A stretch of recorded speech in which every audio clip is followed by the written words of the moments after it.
الحمد للہ وکفا والصلاة والسلام علی عبادہ الذین اصطفا خصوصاً علی افضلہم وخاتم النبیین محمد الامین وعلی آلہ وصحبہ اجمعین اما بعد فقد قال اللہ تبارک وتعالی کما ورد فی سورۃ البقرہ اعوذ باللہ من الشیطان الرجیم بسم اللہ الرحمن الرحیم الف لام میم ذالک الکتاب لا ریب فیہ ھدی للمتقین وقال عز وجل کما ورد فی نفس السورہ فإما یأتینکم منی ھدی فمن تبع ھدای فلا خوف علیہم ولا هم یحزنون وقال عز وجل کما ورد فی نفس السورہ شہر رمضان الذی انزل فیہ القرآن ھدی للناس وبینات من الھدی والفرقان فمن شہد منکم الشہر فلیصم وقال عز وجل كما ورد 3 مرات في القرآن هو الذي أرسل رسوله بالهدى ودين الحق ليظهره على الدين كله رب اشرح لي صدري ويسر لي أمري واحلل عقدة من لساني يفقهوا قولي اللهم ربنا ألهمنا رشدنا وأعذنا من شرور أنفسنا اللهم أرنا الحق حقا وارزقنا اتباعه وأرنا الباطل باطلا وارزقنا اجتنابه آمین یا رب العالمین۔ محترم ناظرین، السلام علیکم ورحمۃ اللہ وبرکاتہ۔ میں اپنی پہلی گفتگو میں ختم نبوت کے 2 مفہوم آپ کے سامنے رکھ چکا ہوں۔ ایک مفہوم کہ حضور کے بعد کوئی نبی نہیں، سلسلہ ختم، سلسلہ بند۔ دوسرا مفہوم حضور پر نبوت و رسالت کی تکمیل ہوئی۔ اس ضمن میں معافی کا خواستگار ہوں کہ 2 اہم احادیث جو ہیں بیان ہونے سے رہ گئی تھی، جو میں آج پیش کرنا چاہتا ہوں۔ ایک حدیث ہے ترمذی شریف کی، حضرت ثوبان سے رضی اللہ تعالی عنہ۔ وہ فرماتے ہیں حضور نے ارشاد فرمایا انہ سیکون فی امتی 30 کذابون کلہم یزعم انہ نبی اللہ وانا خاتم النبیین لا نبی بعدی۔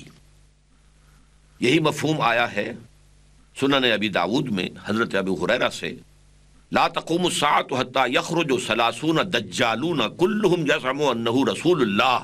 یہ اللہ کے رسول صلی اللہ علیہ وسلم پر ختم نبوت کا وہ پہلو سامنے آ گیا کہ اب آپ کے بعد کوئی نبی نہیں۔ آپ نے خبر دی ہے کہ میری امت میں 30 ایسے جھوٹے دجال کذاب پیدا ہوں گے جن میں سے ہر ایک کا یہ گمان ہوگا کہ میں اللہ کا نبی ہوں، حالانکہ میں آخری نبی ہوں، میرے بعد کوئی نبی نہیں۔ انا خاتم النبیین لا نبی بعدی۔ گویا کہ خاتم النبیین کا یہ مفہوم آپ نے مزید واضح کر دیا، لا نبی بعد، میرے بعد کوئی نبی نہیں۔ اس موضوع پر اور بھی احادیث ہے، لیکن تکمیل رسالت کے ضمن میں ایک بڑی خوبصورت روایت آتی ہے، بہت خوبصورت روایت ہے۔ یہ بخاری اور مسلم دونوں میں ہے۔ گویا کہ صحیحین میں ہونے کا مطلب یہ ہے کہ یہ روایت کے اعتبار سے تو خود قرآن کے آس پاس پہنچ جانے والی چیز ہے۔ آپ نے فرمایا، حضرت ابو ہریرہ ارشاد فرماتے ہیں قال قال رسول اللہ صلی اللہ علیہ وسلم مثلی و مثل الانبیاء، میری مثال اور باقی انبیاء کی مثال کا مثل قصر، ایک ایسے محل کی ہے احسن بنیانہ، اس کی تعمیر بہت عمدہ کی گئی، بہت اعلیٰ، وترک منہ موضع لبنۃ، لیکن اس میں ایک اینٹ یا ایک پتھر کی جگہ چھوڑ دی گئی، فطاف بہ النظار، تو اب اس کا طواف کرتے تھے، چکر لگاتے تھے چاروں طرف جو دیکھنے والے تھے، تو پھر یتعجبون من حسن بنیانہ، تعجب کرتے تھے کہ کس قدر حسین عمارت بنی ہے، کس قدر اعلیٰ ہے۔ الا موضع تلک اللبنۃ، سوائے اس ایک پتھر یا ایک اینٹ کی جگہ کے. فَكُنْتُ أَنَا، تو یہ میں ہوں، سَدَدْتُ مَوْضِعَ اللَّبَنَةِ، اس ایک اینٹ یا پتھر کی جگہ میں نے پر کر دی ہے. ختم بی البنیان، اب میرے اوپر ختم کر دی گئی وہ عمارت، یعنی مکمل کر دی گئی، اب کسی اینٹ کی کسی پتھر کی اس میں اضافے کی گنجائش نہیں. تو ختم بی البنیان و ختم بالرسل، اور میرے ساتھ ہی روایت کا سلسلہ ختم ہو گیا. اور اس کی ایک روایت میں اضافی الفاظ ہیں، انا اللبنۃ، میں ہوں وہ اینٹ یا پتھر کے جو رہ گیا تھا، وانا خاتم النبیین، اور میں نبیوں کا ختم کرنے والا. تو ختم نبوت بمانی لا نبی بعدی، احادیث متعددہ اس پر شاہد ہیں. اور ختم نبوت بمانی تکمیل نبوت و رسالت، یہ بھی واضح ہے. اب آج ہمیں یہ دیکھنا ہے کہ حضور پر نبوت کے تکمیل کے مظہر کیا ہیں. اس میں یہ جان لیجئے کہ نبوت کا اصل مقصد کیا ہے، لوگوں تک اللہ کی ہدایت کا پیغام پہنچا دینا. چنانچہ کہ سورۃ الفاتحہ یقیناً قرآن کا حصہ ہے، لیکن اس کا جو ربط ہے بقیہ قرآن کے ساتھ وہ ایسے جیسے دیباچہ ہے. اس میں اللہ تعالیٰ بندوں کی زبان میں کلام کر رہا ہے. الحمدللہ رب العالمین الرحمن الرحیم مالک یوم الدین ایاک نعبد و ایاک نستعین، یہ تو ہم بات کر رہے ہیں، اسی لیے ہماری نماز کا جزو لازم ہے. اور پھر ہم کہتے ہیں اہدنا الصراط المستقیم، ہمیں سیدھے راہ کی ہدایت دے. تو اس کا جواب شروع ہو رہا ہے اب. الف لام میم ذالک الکتاب لا ریب فیہ ھدی للمتقین. الف لام میم، یہ وہ کتاب ہے کہ جس کے بارے میں نہ اس کے حق ہونے میں شک و شبہ ہے، نہ اس کی کسی بات میں کسی شک و شبے کی گنجائش ہے. اور یہ ہدایت ہے ان لوگوں کے لیے جو ہدایت کے طلبگار ہوں، جو خدا ترس ہوں، ڈرتے ہوں، اور وہ طلبگار ہوں کہ اللہ ان کو ہدایت دے، جیسے کہ سورہ فاتحہ میں ہم نے طلب کیا اہدنا الصراط المستقیم. پھر آگے چل کر اسی سورہ مبارکہ میں چوتھے رکوع میں انسانی علم کی دو شاخوں کو بیان کیا گیا. ایک علم جو انسان ایکوائر کرے گا، اس کو خود حاصل کرے گا، یہ علم جو ہے اس کے لیے ایپریٹس جو ہے انسان میں رکھ دیا گیا. وَلَا تَقْفُ مَا لَيْسَ لَكَ بِهِ عِلْمٌ إِنَّ السَّمْعَ وَالْبَصَرَ وَالْفُؤَادَ كُلُّ أُولَٰئِكَ كَانَ عَنْهُ مسؤولا. دیکھو ہم نے تمہیں سماعت دی ہے، بصارت دی ہے، اور پھر دماغ میں یہ کمپیوٹر نصب کر دیا ہے، یہ سینس ڈیٹا اس میں فیڈ کرو، یہ پھر اس کو پروسیس کرے گا، نتیجے نکالے گا اور میموری کے اندر سٹور کر لے گا.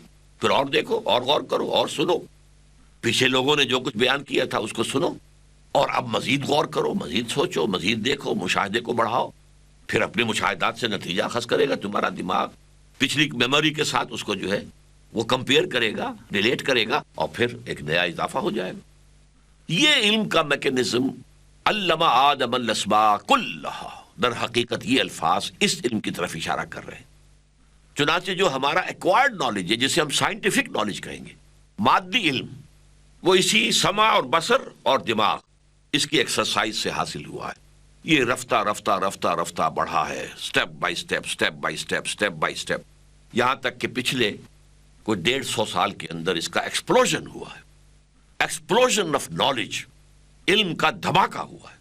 اب اتنا علم ہے کہ کسی انسان کے لیے ممکن ہی نہیں کہ وہ احاطہ کر سکے، ممکن ہی نہیں. یہاں تک کہ اس علم کی بنیاد پر جو ٹیکنالوجی وجود میں آئی ہے، ٹیکنالوجی، اس کے بارے میں علامہ اقبال کا یہ شعر بالکل صحیح ہے کہ عروج آدم خاکی سے انجم سہمے جاتے ہیں، کہ یہ ٹوٹا ہوا تارا مہ کامل نہ بن جائے. یہ ایک علم ہے. دوسرا علم اسی سورہ بقرہ کے چوتھے رکوع کے آخر میں آیا، جب آدم کو کہا اتر جاؤ اب جنت سے اور جا کے زمین کا چارج لو جہاں کی خلافت کے لیے تمہیں پیدا کیا گیا. تو اس وقت جو چارٹر دیا گیا، اما یاتینکم منی ھدی، جب جب میرے طرف سے تمہارے پاس کوئی ہدایت آئے، فمن تبع ھدایا فلا خوف علیہم ولا ھم یحزنون، تو جو بھی اس ہدایت کی پیروی کریں گے ان پر نہ خوف ہوگا نہ حزن.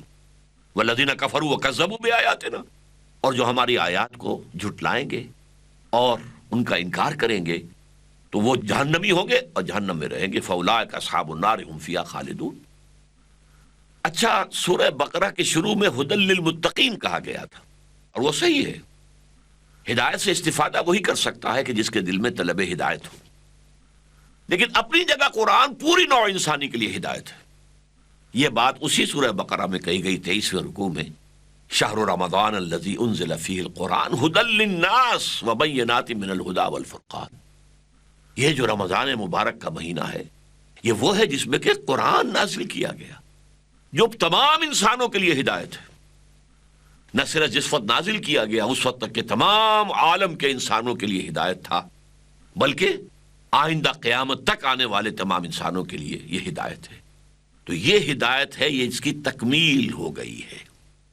یہی وجہ ہے کہ اس کے بعد حضور کی شان مبارکہ میں جو 3 مرتبہ الفاظ آئے ہیں، اور یہ میری گفتگو میں بار بار آئیں گے، سورہ توبہ کی آیت نمبر 33، سورہ فتح کی آیت نمبر 28، سورہ صف کی آیت نمبر 9، هو الذی ارسل رسولہ بالہدی ودین الحق لیظہرہ علی الدین کلہ۔ وہی ہے اللہ جس نے بھیجا اپنے رسول کو یعنی محمد کو صلی اللہ علیہ وسلم، فدا ہو آباؤنا و امہاتنا، 2 چیزیں دے کر، الہدا the guidance, the total guidance, the eternal guidance, the complete guidance, الہدا۔ اب یہاں الف لام لگ گیا ہے، اب یہ اس میں معرفہ بن گیا ہے، بالہدا و دین الحق، اور دین حق دے کر بھیجا ہے تاکہ غالب کریں لیظہرہ علی الدین کلہ، وہ دین حق، وہ سچا نظام، ذات حق سبحانہ و تعالی کی اطاعت پر مبنی نظام جو عادلانہ ہے، تاکہ اس کو غالب کریں، قائم کریں، نافذ کریں، رائج کریں۔ اب یہاں وہ الہدا بن گیا ہے۔ یوں سمجھیے کہ جیسے سائنٹیفک نالج کا ارتقاء ہوا ہے ایسے ہی ہدایت میں بھی ارتقاء ہوا ہے۔ یہ بہت سے لوگوں کے سامنے یہ چیزیں نہیں ہیں۔ اس وقت آپ کے سامنے جو میں گفتگو کر رہا ہوں اور انشاءاللہ مزید کروں گا، اس میں اصل میں آپ سمجھ لیجئے کہ سیرت النبی نہیں بلکہ فلسفہ سیرت بیان ہو رہا ہے۔ سیرت النبی تو آپ کتابوں میں پڑھ سکتے ہیں، لیکن یہ چیزیں جو ہیں بہت سی ایسی آپ کو ملے گی کہ جن کی طرف عام طور پر ابھی ذہن گیا ہی نہیں۔ دیکھیے ہدایت میں ارتقاء ہوا ہے، اس اعتبار سے نہیں کہ اللہ کے علم میں ارتقاء ہوا، معاذ اللہ ثم معاذ اللہ ثم معاذ اللہ کا علم تو ازل سے کامل ہے، ہمیشہ سے کامل تھا، لیکن جسے ہدایت دی جا رہی ہے اس کا ایک بچپنے کا دور تھا، ذہنی اعتبار سے ابھی وہ لڑکپن میں تھا، بچپن میں تھا، اس کے بعد وہ کچھ اور آگے بڑھا ہے، اس کا ذہن کا کوئی دائرہ وسیع ہوا ہے، پھر وہ اور آگے بڑھا ہے، اس کی سوچ ذرا اور آگے ہوئی ہے۔ جب انسان میچور ہو گیا ذہناً اور وہ اس قابل ہو گیا کہ جو اس کائنات کے حقائق ہیں، چھپے ہوئے حقائق، کونی حقائق، ان کا پورا ادراک کر سکے، تب آخری ہدایت دی گئی۔ یہ بالکل ایسے ہی ہے جیسے آپ کا کوئی بچہ پرائمری میں پڑھتا ہے، آپ چاہے ٹیوٹر اس کو پی ایچ ڈی رکھ دیں، وہ پی ایچ ڈی اپنے علم کا وہ فائدہ اس بچے کو تو نہیں پہنچا سکتا، وہ پڑھائے گا تو وہی الف باتا سے شروع کر کے جو پرائمری کے بچے کے اندر جو استعداد ہے، ابھی دماغ اس کا وہی ہے، اس سے زیادہ تو نہیں پڑھا سکتا۔ پھر ہائی اسکول میں جاتے ہیں تو پھر اور دماغ کھلتا ہے، سطح اور اوپر آتی ہے، اور اس کے بعد آپ آج کل جسے میٹرک کا امتحان کہتے ہیں، پچھلے زمانے میں اسے کہتے تھے انٹرنس ایگزامینیشن، انٹرنس داخلہ۔ علم کی دنیا میں داخلہ تو تب ہوتا ہے جب آپ کالج میں آتے ہیں اور پھر یونیورسٹی میں جاتے ہیں۔ تو اس اعتبار سے انسان کے ذہنی فکر، انسان کے کونی تصورات، ان میں ارتقاء ہوا ہے، ذہن کی سطح بلند ہوتی چلی گئی ہے، لیکن ان کونی جو حقائق ہیں ان کا علم انسان کو پہلے دن سے ہونا ضروری تھا، کیونکہ اگر اسے یہ معلوم نہیں کہ میرا کوئی مالک ہے اور خالق ہے تو کیسے اس کی اطاعت اور بندگی کرے گا؟ اگر اسے یہ معلوم نہیں کہ مرنے کے بعد اسے حاضر بھی ہونا ہے تو وہ کیسے جواب دہی کے لیے اپنے آپ کو تیار کرے گا؟ تو گویا کہ ایمان کا اجمالی علم تو اول روز سے ضروری تھا، لیکن ایمان کا فلسفیانہ پس منظر، ایمان کے لیے دلائل، ایمان کے لیے براہین، یہ ابتدا میں ابھی جب کہ عہد طفولیت میں انسان تھا وہ نہیں سمجھ سکتا تھا، لہذا ہدایت آئی، پھر آئی، پھر آئی، پھر آئی، پھر آئی، جیسے جیسے فلسفیانہ فکر انسان کا میچور ہوتا گیا، اسی کے ساتھ اسی کے مطابق ہدایت کا لیول بڑھا دیا گیا۔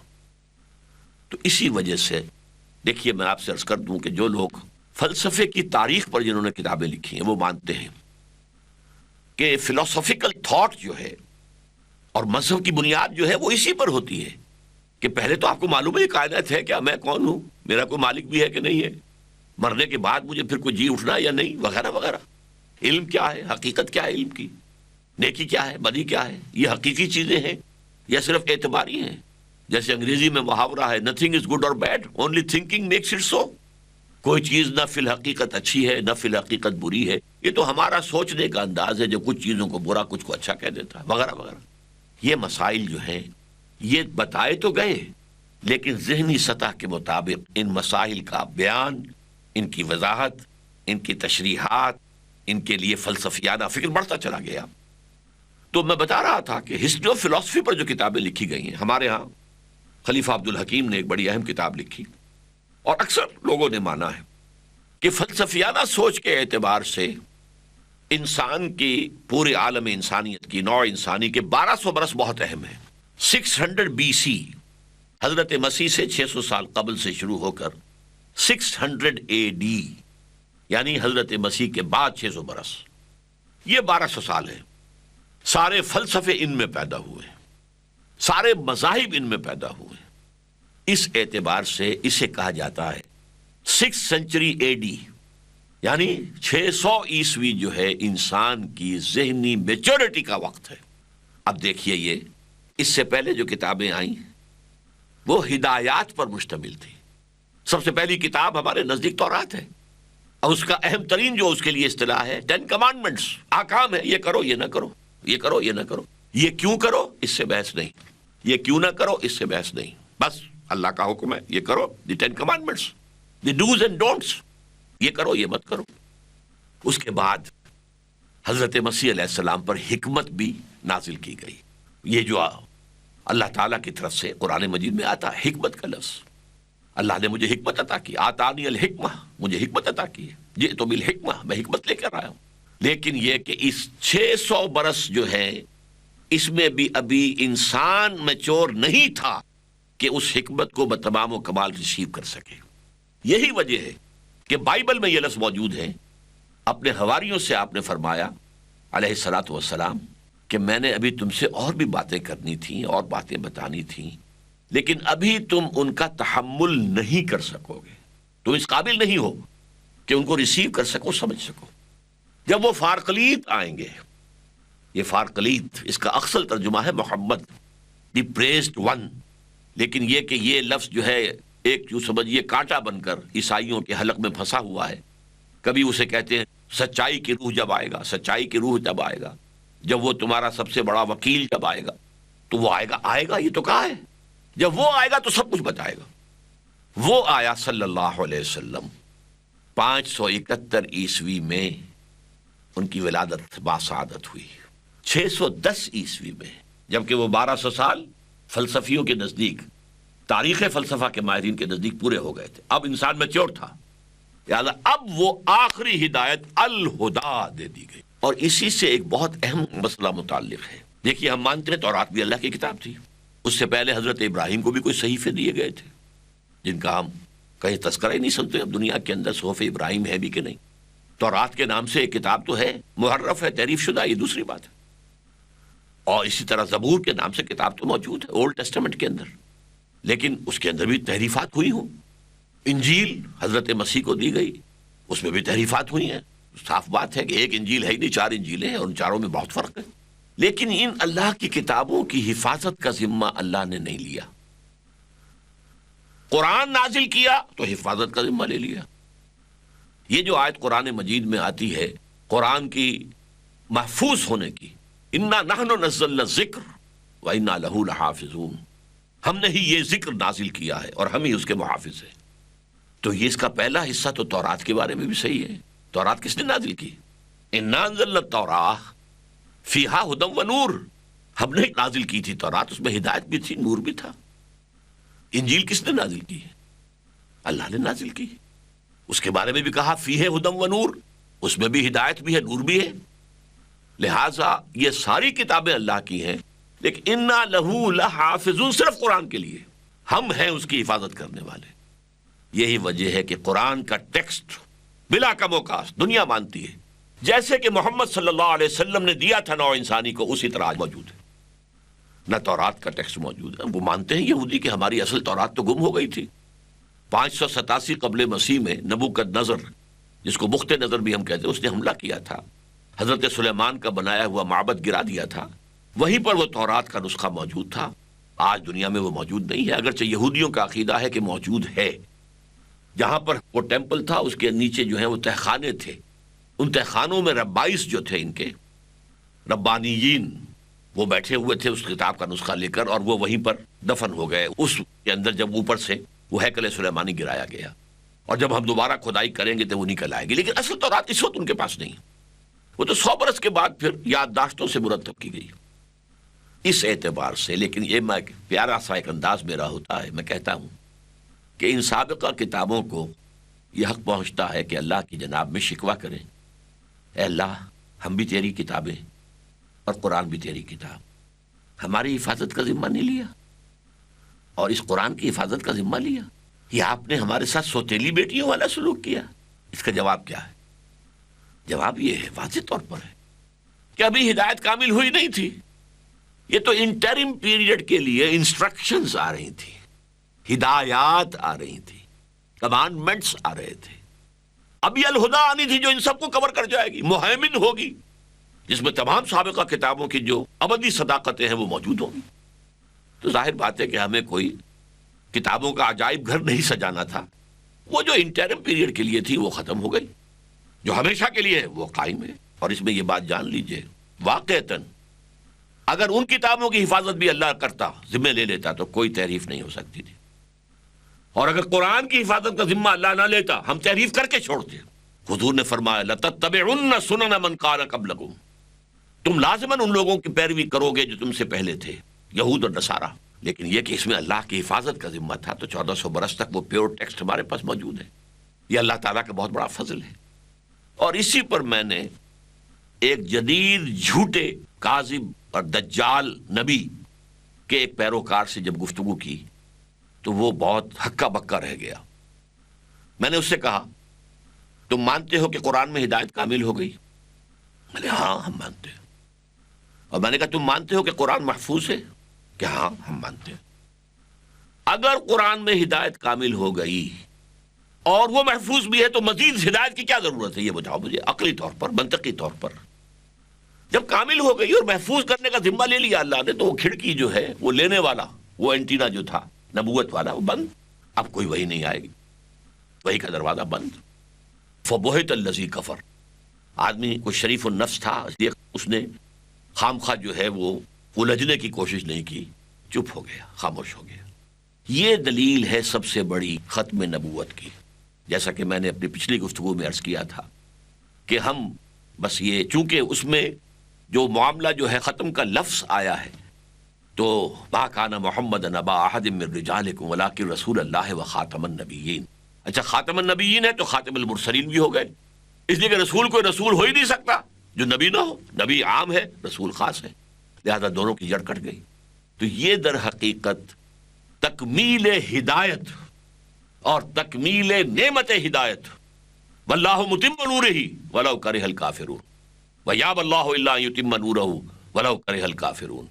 اللہ تعالیٰ اپنے نور کا اتمام فرما کر رہے گا، چاہے کافروں کو کتنا ناپسند ہو۔ اور کافروں سے مراد یہاں بالفعل جو ہے، اگر آپ قرآن کے سیاق و سباق کو دیکھیں تو یہودی ہیں۔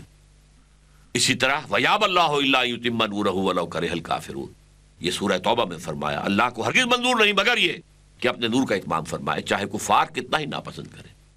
تو یہ ہے تکمیل نبوت کا مظہر اول، یعنی اتمام نعمت ہدایت، تکمیل ہدایت محمد الرسول اللہ صلی اللہ علیہ وسلم پر بشکل قرآن۔ اللہ تعالی ہمیں قرآن پر حقیقی یقین عطا فرمائے، اور جیسے ہم دعائیں مانگتے ہیں اللہم ارحمنا بالقرآن العظیم واجعلہ لنا اماما و نورا و ہدی و رحمہ، اے اللہ اسے ہمارا امام بنا دے، نور بنا دے، ہدایت بنا دے، ہمارا امام بنا دے۔ لیکن ظاہر بات ہے کہ ہم خود اختیار کریں گے تب وہ ہمارا امام بنے گا نا۔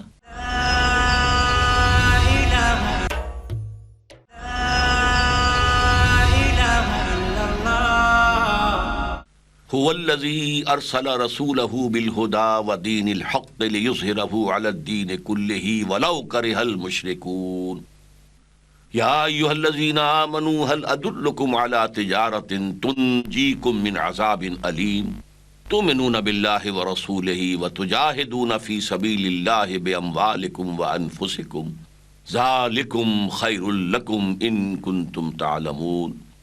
وقال تبارک و تعالی کما ورد فی نفس السورہ ان اللہ یحب الذین یقاتلون فی سبیلہ صفا کأنہم بنیان مرصوص۔ وعن الحارث الاشعری رضی اللہ تعالی عنہ قال قال رسول اللہ صلی اللہ علیہ وسلم انی آمرکم بخمس اللہ امرنی بہن بالجماعت والسمع والطاعت والہجرت والجہاد فی سبیل اللہ۔ رواہ الامام الترمذی و امام احمد رحمہم اللہ۔ تکمیل رسالت کا ایک اور مظہر جسے میں اس کے ساتھ ہی تکمیل آدمیت کا عنوان بھی قرار دیتا ہوں، میں آج اس پر گفتگو کرنا چاہتا ہوں کہ جو مشن حضور کے سپرد کیا گیا، انقلابی مشن، نظام بدلو، اللہ کا دین قائم کرو، اللہ کی حکومت قائم کرو، وہ بات جو حضرت مسیح کہہ کر گئے تھے، جو دعا سکھا کر گئے تھے، آج بھی عیسائیوں کی جو لارڈز پریئر ہے اس کے اندر یہ الفاظ ہیں Thy kingdom come, Thy will be done on earth as it is in heavens۔ اے رب تیری حکومت آئے، تیری بادشاہی آئے زمین پر، تیری مرضی جیسے آسمانوں میں پوری ہو رہی ہے، سورج اور چاند تیرے حکم سے چل رہے ہیں، فرشتے تیرے حکم کی فرما برداری کر رہے ہیں، جیسے آسمانوں میں تیری مرضی پوری ہوتی ہے اس زمین پر بھی تیری مرضی پوری ہو۔ Thy will be done on earth as it is in heavens۔ یہ کام جو سکھا کر گئے تھے اور 600 برس تک عیسائیوں نے یہ جو ہے دعا کی ہوگی، اس دعا کا ظہور اب ہوا ہے محمد رسول اللہ کی شکل میں کہ وہ اللہ کی حکومت زمین پر قائم کر کے دکھائیں۔ تو گویا کہ تمام جو یوزرپرس تھے، جنہوں نے بادشاہی کو اپنے قبضے میں لیا ہوا تھا، ان سب کے خلاف بغاوت تھی، ان سب کے لیے چیلنج تھا۔ یہ کام حضور نے کیا ہے، اور آج جو خاص پہلو میں آپ کے سامنے رکھ رہا ہوں وہ یہ ہے کہ یہ خالص انسانی جد و جہد کی سطح پر کیا ہے۔ اس میں معجزوں کا دخل بہت کم ہے۔ معجزے حضور کے ہیں، سب سے بڑا معجزہ قرآن حکیم ہے، آپ کا معجزہ معنوی ہے۔ حسی معجزات آپ کے بہت کم ہیں، وہ معجزے کے جو آنکھوں سے دیکھے جا سکیں۔ شق القمر کا معجزہ ہے، لیکن اصل میں معجزہ ہوتا ہے وہ جو مطالبے پر پیش کیا جائے۔ مثلا جیسے کہ قریش کہتے تھے آپ یہاں اس مکے کی سرزمین میں ایک باغ ہمیں لگا کے دکھا دیں، اس میں چشمے بھی بہا دیں، آپ یہاں اپنے لیے ایک محل جو ہے سونے اور چاندی کا محل بنا کے دکھا دیں۔ اچھا آپ آسمان پہ چڑھ کر دکھائیں، ہماری نگاہوں کے سامنے جائیں اور کتاب لے کر اتریں، آپ مانیں گے؟ جب آپ یہ کر کے دکھا دیں گے ہم مان لیں گے۔ آخر رسولوں کو معجزے دیے گئے تھے نا۔ حضرت موسیٰ علیہ السلام آپ خود کہتے ہیں ان کی لاٹھی سانپ بن جاتی تھی، ان کا ہاتھ وہ نکالتے تھے اپنے گریبان سے اور وہ سورج کی طرح چمکتا اور روشن ہو جاتا تھا۔ آپ خود بتاتے ہیں حضرت صالح نے معجزہ دکھایا، قوم نے طلب کیا کہ اے صالح اگر اس سامنے چٹان سے ابھی ایک گابن اونٹنی برآمد ہو جائے ہم تمہیں مان لیں گے۔ وہ گابن اونٹنی برآمد ہوئی، انہوں نے مانا پھر بھی نہیں۔ لہذا اللہ نے یہ طے کر لیا تھا کہ ہم انہیں ایسے معجزے نہیں دکھائیں گے، اس لیے کہ ایسے معجزے دکھانے کے بعد پھر قوم کو مہلت نہیں ملتی، پھر بھی وہ ایمان نہیں لاتی تو نسیم منسیہ، ان کو ختم کر دیا جاتا ہے۔ وہ عذاب استیصال، جڑ سے اکھاڑ کر پھینک دینا قوم کو، جو قوم نوح پر آیا ہے، قوم ہود پر آیا ہے، قوم صالح پر آیا ہے، قوم لوط پر آیا ہے، بلکہ شہروں کو نام لینا چاہیے کہ جو سدوم اور عمورہ کی بستیوں پر آیا ہے، جو قوم شعیب پر آیا ہے، جو آل فرعون پر آیا، پھر وہ عذاب آتا ہے۔ اس اعتبار سے اللہ نے فرمایا اگر ہم وہ معجزہ دکھا دیں اور پھر بھی یہ ایمان نہ لائے تو ابھی قصہ ختم ہو جائے گا، ان کو ختم کر دیں گے ہم۔ لہذا ہم معجزہ نہیں دکھائیں گے، ہمارا اصل معجزہ یہ قرآن ہے، یہ معجزہ ہے، آؤ اس کا مقابلہ کر لو، چیلنج دے دیں آپ۔ وَإِن كُنتُمْ فِي رَيْبٍ مِّمَّا نَزَّلْنَا عَلَىٰ عَبْدِنَا فَأْتُوا بِسُورَةٍ مِّن مِّثْلِهِ وَادْعُوا شُهَدَاءَكُم مِّن دُونِ اللَّهِ إِن كُنتُمْ صَادِقِينَ۔ اگر تم سچے ہو، واقعتاً تمہیں شک ہے کہ یہ قرآن اللہ کا کلام نہیں ہے، محمد خود اس کی تصنیف کر رہے ہیں صلی اللہ علیہ وسلم، تو تمہارے اندر بڑے بڑے خطیب ہیں، بڑے بڑے ادیب ہیں، بڑے بڑے شاعر ہیں، وہ سب جمع کر لو، اور جنات میں سے بھی تمہارے جو کاہنوں کے جو ہوتے ہیں، جو موکل، ان کو بھی لے آؤ اور سب مل کر ایک سورت قرآن جیسی بنا کر دکھا دو۔ وَإِن لَّمْ تَفْعَلُوا وَلَن تَفْعَلُوا، پھر اگر نہ کر سکو اور ہرگز نہیں کر سکو گے، فَاتَّقُوا النَّارَ الَّتِي وَقُودُهَا النَّاسُ وَالْحِجَارَةُ، تو ڈرو، بچو اس آگ سے جس کا ایندھن بنیں گے انسان اور پتھر۔ تو اصل معجزہ حضور کا قرآن تھا، معنوی، اور یہ وہ معجزہ ہے کہ حضور کے انتقال کے بعد بھی موجود ہے۔ حضرت موسیٰ کا معجزہ عصا کا حضرت موسیٰ کے انتقال کے بعد تو وہ لٹھیا ہے، وہ اب سانپ تو نہیں بنے گی. وہ جو ان کے ہاتھ جو نکلتا تھا چمکدار، وہ حضرت موسیٰ کی زندگی میں تھا، بعد میں تو نہیں ہے. یہ دائمی معجزہ ہے. لیکن بہرحال جو جد و جہد کی ہے حضور نے، جس کے لیے پھر اللہ نے فرمایا اس آیہ مبارکہ کے بعد سورہ صف کے اندر، هو الذی ارسل رسولہ بالہدی ودین الحق لیظہرہ علی الدین کلہ ولو کرہ المشرکون. وہی اللہ جس نے بھیجا ہے اپنے رسول کو صلی اللہ علیہ وسلم الہدا اور دین حق دے کر، تاکہ غالب کرے اس دین حق کو تمام ادیان پر، دین جمہور پر بھی، دین الملوک پر بھی، تمام ادیان کے اوپر، یا پورے کے پورے نظام زندگی پر، چاہے یہ مشرکوں کو کتنا ہی ناگوار ہو. اب پکارا یا ایھا الذین آمنو، اے وہ لوگو جو ہمارے نبی ہمارے رسول محمد پر ایمان لائے ہو صلی اللہ علیہ وسلم، ایمان کے دعوے دار ہو. هل ادلکم علی تجارت تنجیکم من عذاب الیم، کیا میں تمہیں بتاؤں وہ کاروبار، وہ تجارت جو تمہیں دردناک عذاب سے، جہنم سے چھٹکارا دلائے؟ اب اس کا جواب خود دیا، تؤمنون باللہ ورسولہ وتجاہدون فی سبیل اللہ باموالکم وانفسکم. اللہ پر، اس کے رسول پر ایمان رکھو جیسا کہ ایمان رکھنے کا حق ہے، اور جہاد کرو اللہ کی راہ میں اپنے مال کے ساتھ، اپنی جانوں کے ساتھ. ذالکم خیر لکم ان کنتم تعلمون، یہی تمہارے لیے بہتر ہے اگر تم سمجھتے ہو کہ تمہارے لیے کیا خیر ہے اور کیا شر ہے. اچھا، یہ جہاد جو ہے یہ تو بہت وسیع ہے. دعوت انسان دے رہا ہے، یہ بھی جہاد ہے. دعوت اور تبلیغ کے کام میں لگا ہوا، یہ بھی جہاد ہے. اپنے نفس کے خلاف جنگ کر رہا ہے، یہ بھی جہاد ہے. نفس کے خلاف جہاد، اس لیے حضور نے فرمایا المجاہد من جاہد نفسہ، مجاہد اصل تو وہ ہے جو اپنے نفس کے خلاف جہاد کر سکے. باہر کے دشمنوں سے جہاد کر رہے ہو اور خود تمہارے اندر جو اللہ کا دشمن بیٹھا ہے نفس امارہ، اس کی تمہیں فکر ہی نہیں. اس اعتبار سے نفس جہاد ہے، وہ جہاد تو بہت وسیع ہے، لیکن پھر قتال اس کی آخری منزل ہے. نقد جان ہتھیلی پر رکھ کر میدان میں آ جاؤ.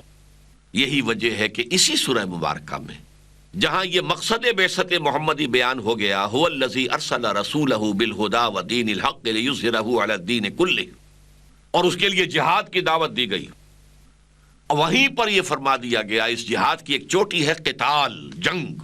نقد جان ہتھیلی پر رکھ کر میدان میں آ جانا. اس لیے کہ جنگ میں آپ جانتے ہیں کہ جنگ میں تو ظاہر بات ہے کہ جو آدمی جاتا ہے وہ گویا کہ جان کا رسک لیتا ہے. وہ تو واپس آ گئے تو یہ سمجھیے نئی زندگی ہے. اس لیے فرما دیا یہ چوٹی پر جو فائز ہو جائیں گے، ان اللہ یحب الذین یقاتلون فی سبیلہ صفا کانہم بنیان مرصوص. اللہ کو محبت تو اپنے ان بندوں سے ہے جو اس کی راہ میں قتال کرتے ہیں. یقاتلون فی سبیل اللہ، ایک جہاد فی سبیل اللہ، ایک قتال فی سبیل اللہ ہے. اور ایسی صفیں باندھ کر قتال کرتے ہیں کہ جیسے کہ یہ سیسا پلائی ہوئی دیوار ہے، کوئی طاقت ان میں رکھنا پیدا نہیں کر سکتی. تو یہ جہاد و قتال کیا ہے محمد الرسول اللہ والذین معہ، اللہ کے رسول محمد صلی اللہ علیہ وسلم اور جو ان کے ساتھ ہیں صحابہ کرام رضی اللہ تعالیٰ عنہم اجمعین، انہوں نے جہاد کیا. اور یہ جہاد آپ کو معلوم ہے کون سی تکلیف اس میں نہیں آئی محمد الرسول اللہ کو اور صحابہ کو.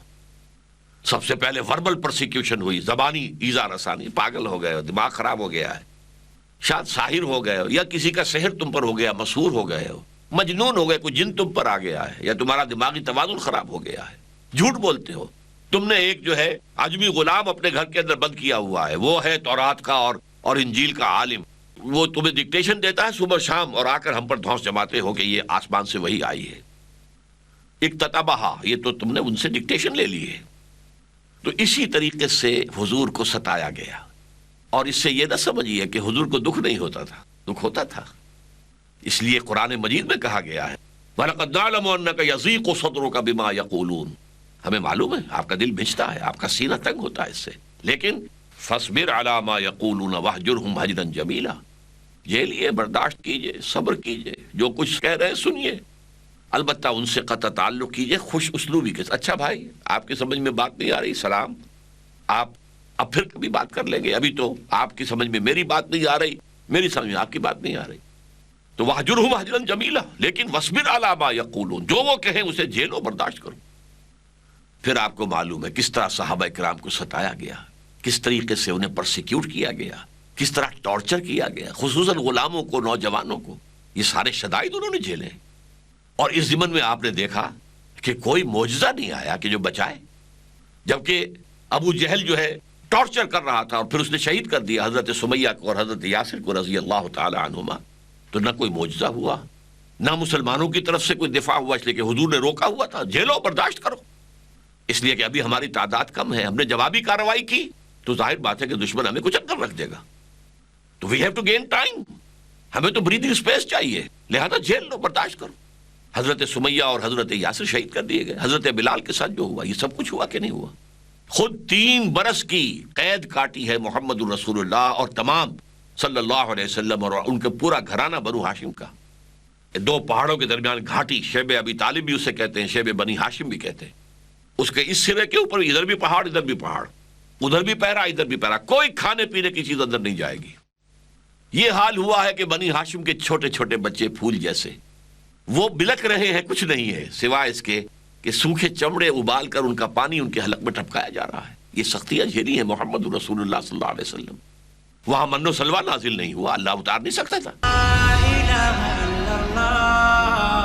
محمد رسول اللہ نے جو جماعت تیار کی، جب جنگ کا مرحلہ آیا، انہوں نے جہاں حضور کا پسینہ گرا وہاں اپنی خون کی ندیاں بہا دی، اور اس کے بعد قتال جب آیا ہے تو قرآن مجید میں ان کا نقشہ کھینچا گیا ہے سورہ توبہ کے اندر، یقاتلون فی سبیل اللہ فیقتلون ویقتلون، اللہ کی راہ میں جنگ کرتے ہیں، قتل کرتے بھی ہیں، قتل ہوتے بھی ہیں۔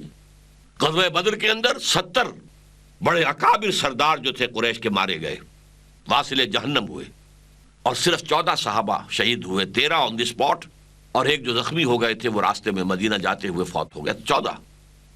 اس کے برعکس ہو گیا، ایک غلطی ہو گئی صحابہ کرام سے، تو غزوہ احد کے اندر 70 صحابہ شہید ہو گئے، اور اس میں حضرت حمزہ جیسی شخصیت، حضرت مصعب بن عبید جیسی شخصیت، ان دونوں کی قبریں ہیں کہ جو علیحدہ ہیں، باقی سب کے لیے تو جتنے بھی شہداء تھے وہ ایک ہی اجتماعی قبر میں دفن ہیں۔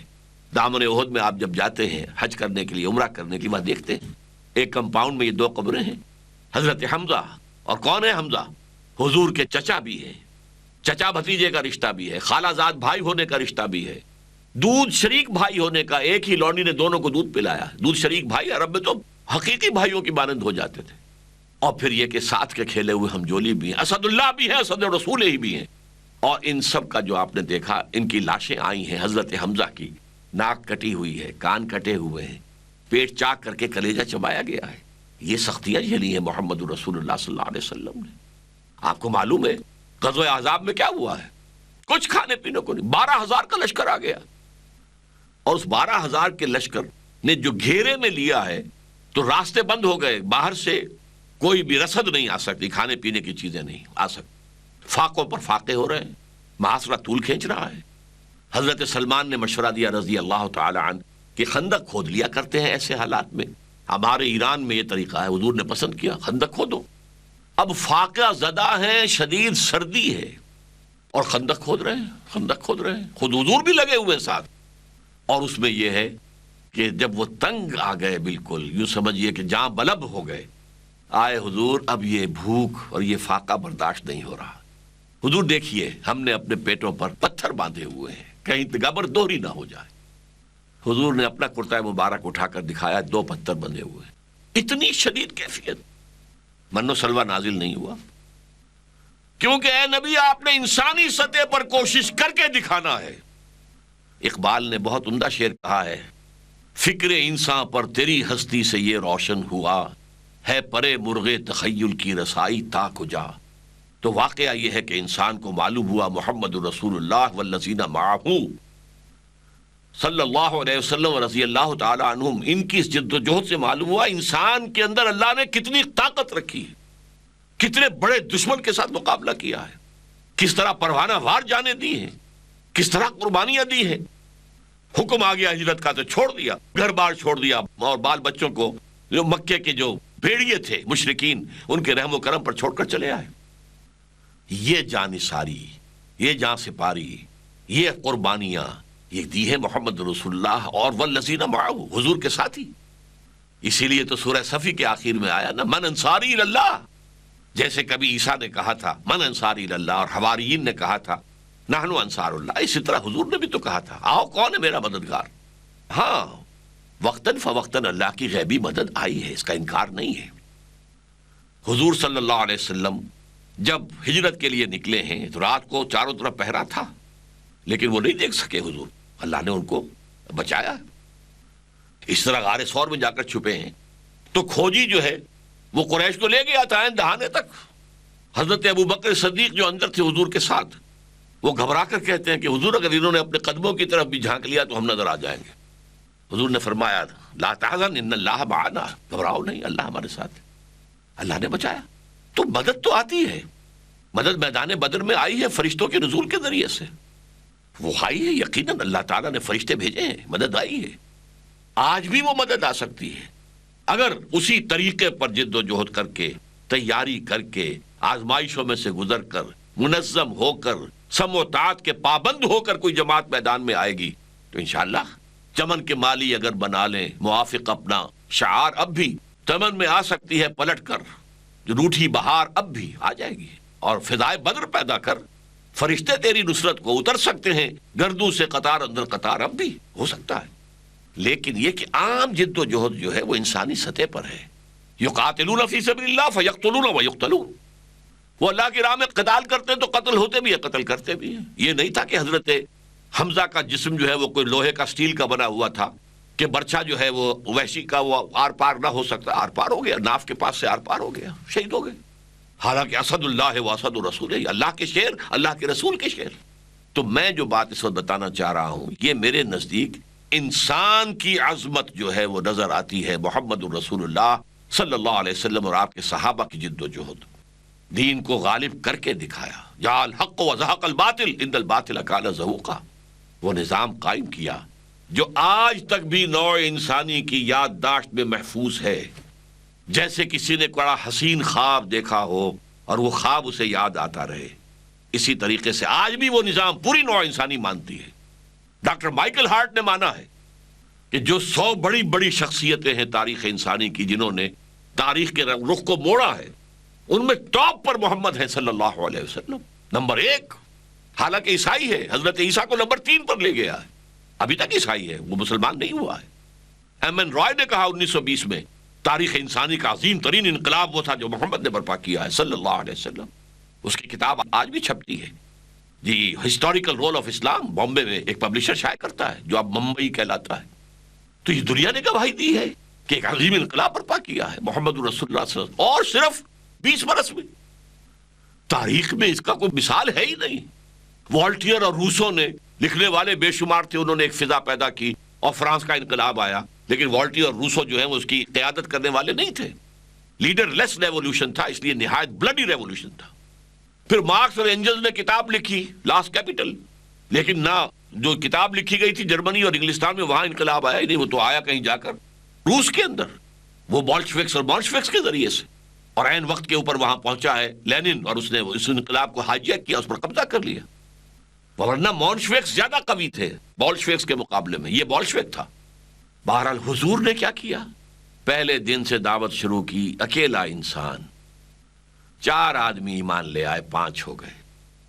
ابو بکر بچپن کے ساتھ کھیلے ہوئے دوست، عزیز دوست، علی اپنے ہی گھر میں پلنے والے عزیز چچا زاد بھائی، خدیجہ جانثار بیوی، اور جو غلام تھا جسے آزاد کر کے بیٹا بنا لیا تھا زید ابن حارثہ رضی اللہ تعالیٰ عنہ مجمعین، 1 جمع 4 5 تھے۔ 10 برس میں بھی بمشکل 100 سوا 100 آدمی ایمان لائے ہیں۔ حضور جیسا مبلغ، حضور جیسا داعی، حضور جیسا مزکی اور مربی، اور 10 سال کی شبانہ روز محنت، دن رات کی محنت، راتوں کو بھی جھولی پسار پسار کر دعائیں مانگ رہے ہیں، اے اللہ میری اس جھولی میں عمرو بن ہشام یا عمر بن الخطاب میں سے ایک کو تو ڈال دے، ان 2 میں سے کسی ایک کے ذریعے سے اسلام کو تقویت دے۔ اس جد و جہد کے اندر حضور صلی اللہ علیہ وسلم بالکل زمین پر قدم بقدم چل کر، تکلیفیں جھیل کر، قربانیاں دے کر، آزمائشوں سے گزر کر، جانیں دے کر آپ نے انقلاب برپا کیا، لیکن ایک لائف سپین میں۔ کل 23 برس ہے وحی کے آغاز کے بعد سے انتقال تک، اور عرب میں انقلاب جو ہے نظام پیدا ہو گیا تھا وہ تو در حقیقت سن 8 کے اندر ہو گیا۔ 20 برس ہے کل، ٹوٹل 20 ایئرس، اور ہر لمحے کے لیے، ہر لمحے میں، ہر جگہ جو ہے وہ آپ ہی قائد ہیں، آپ ہی اسٹریٹ پریچر تھے مکے کے اندر، گلیوں میں گھوم رہے ہیں، یا ایھا الناس قولوا لا الہ الا اللہ تفلحوا، اے لوگوں کہہ دو لا الہ الا اللہ، تم کامیاب ہو جاؤ گے۔ لوگ تالیاں پیٹ رہے ہیں، مذاق اڑا رہے ہیں، بچے جو ہیں چاروں طرف ہیں، کوئی کنکریاں مار رہا ہے، کچھ نے کچھ اور کیا ہے، لیکن آپ کہہ رہے ہیں وہی شخص جو مکے میں اسٹریٹ پریچر تھا صلی اللہ علیہ وسلم، فدا ہو آباؤنا و امہاتنا، وہی شخص ہے کہ جو بدر میں کمانڈ کر رہا ہے آرمی کو۔ احد میں سپہ سالار کون تھے؟ خندق میں کون تھے؟ وہی سپہ سالار ہے، وہی ہیڈ آف دی اسٹیٹ ہے۔ مدینے میں اگر کوئی چھوٹی سی ریاست وجود میں آ گئی تو who was the head of the state? Who was the chief justice? محمد صلی اللہ علیہ وسلم۔ یہ تاریخ کے اندر کوئی ایسی شخصیت آپ کو نہیں مل سکتی۔ اسی لیے مائیکل ہارٹ نے کہا کہ میں جو نمبر 1 پر لے کر آیا ہوں محمد کو صلی اللہ علیہ وسلم، وہ اس لیے because he is the only person supremely successful on both the religious and secular levels۔ انسانی زندگی کے 2 حصے ہیں، مذہبی اور سیکولر۔ اس لیول پر بھی انتہائی کامیاب، اس لیول پر بھی انتہائی کامیاب۔ باقی دنیا میں جو بڑے انسان ہیں وہ اگر ادھر زیادہ کامیاب ہے تو ادھر 0، ادھر زیادہ کامیاب ہے تو ادھر 0 بھی نہیں، مائنس پہ آ جائیں گے۔ الیگزینڈر بہت بڑا فاتح تھا، لیکن اخلاقیات میں، روحانیات میں کوئی مقام تھا اس کا؟ 0 ویلیو لانی پڑے گی۔ چنگیز خان بہت بڑا فاتح تھا، اٹیلا بہت بڑا فاتح تھا، لیکن یہ کہ کیا اس کی کوئی حیثیت ہے اخلاقی، دینی، روحانی؟ ایک ہی شخص ہے پوری انسانی تاریخ میں صلی اللہ علیہ وسلم، وفدا آباؤنا و امہاتنا، جو اس میدان میں بھی سب سے اونچا اور اس میدان میں بھی سب سے اونچا۔ یہ ہے حضور کا کمال، اور جس کو میں کہہ رہا ہوں کہ یہ کمال رسالت بھی ہے، تکمیل رسالت بھی ہے، تکمیل آدمیت بھی ہے۔ معلوم ہوا آدم کے اندر کیا کیا کچھ ہٹا کے رکھا ہوا ہے۔ فکر انسان پر تیری ہستی سے یہ روشن ہوا ہے، پرے مرغ تخیل کی رسائی تا کجا۔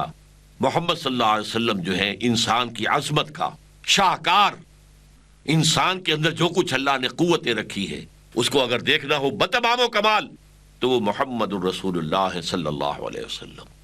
اللہ تعالی ہمیں بھی ان کے نقش قدم پر چلنے کی توفیق عطا فرمائے۔ بارک اللہ لی و لکم فی القرآن العظیم ونفعنی و ایاکم بالآیات والذکر الحکیم۔